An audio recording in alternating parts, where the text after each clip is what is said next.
Hi, I'm a grateful believer in Jesus Christ, and my name is Susan Powell.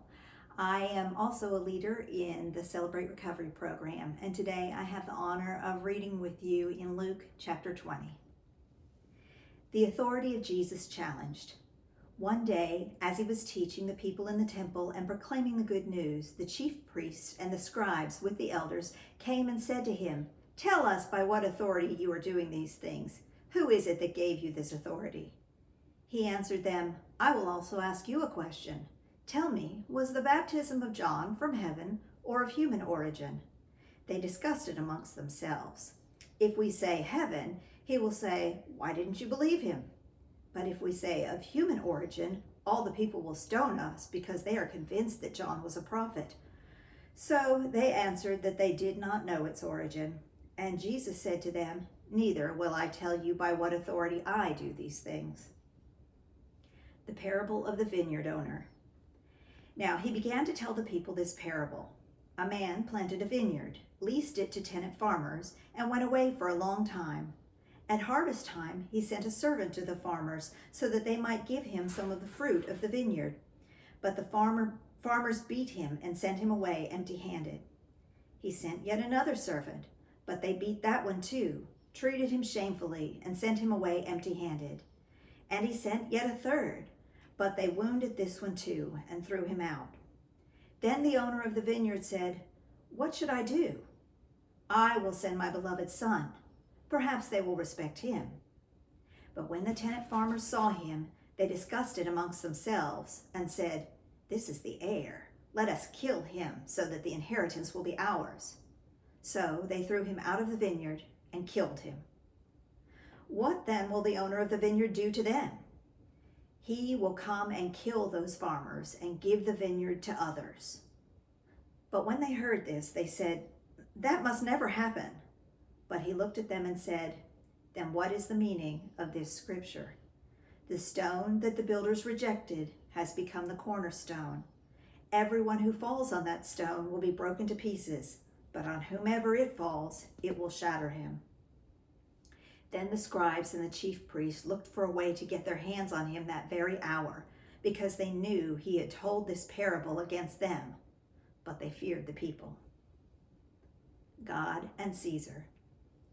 They watched closely and sent spies who pretended to be righteous so that they could catch him in what he said, to hand him over to the governors and the authorities. They questioned him, "Teacher, we know that you speak and teach correctly, and you don't show partiality, but teach truthfully the way of God. Is it lawful for us to pay taxes to Caesar or not?" But detecting their craftiness, he said to them, "Show me a denarius." "Whose image and inscription does it have?" "Caesar's," they said. "Well then," he told them, "give it to Caesar. Give to Caesar the things that are Caesar's, and to God the things that are God's." They were not able to catch him in what he said in public, and being amazed at his answer, they became silent. The Sadducees and the resurrection. Some of the Sadducees who say there is no resurrection came up and questioned him.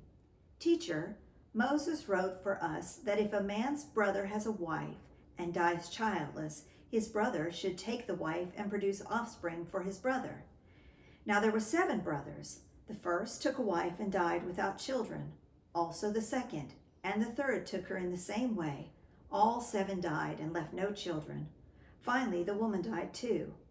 In the resurrection, therefore, whose wife will the woman be? For all 7 have married her." Jesus told them, "The children of this age marry and are given in marriage, but those who are counted worthy to take part in that age and in the resurrection from the dead neither marry nor are given in marriage, for they can no longer die, because they are like angels and are children of God, since they are children of the resurrection." Moses even indicated in the passage about the burning bush that the dead are raised, where he calls the Lord the God of Abraham and the God of Isaac and the God of Jacob. He is not the God of the dead, but of the living, because all are living to him. Some of the scribes answered, "Teacher, you have spoken well," and they no longer dared to ask him anything. The question about the Messiah. Then he said to them, "How can they say that the Messiah is the son of David? For David himself says in the book of Psalms, 'The Lord declared to my Lord, sit at my right hand until I make your enemies your footstool.' David calls him Lord. How can he be his son?"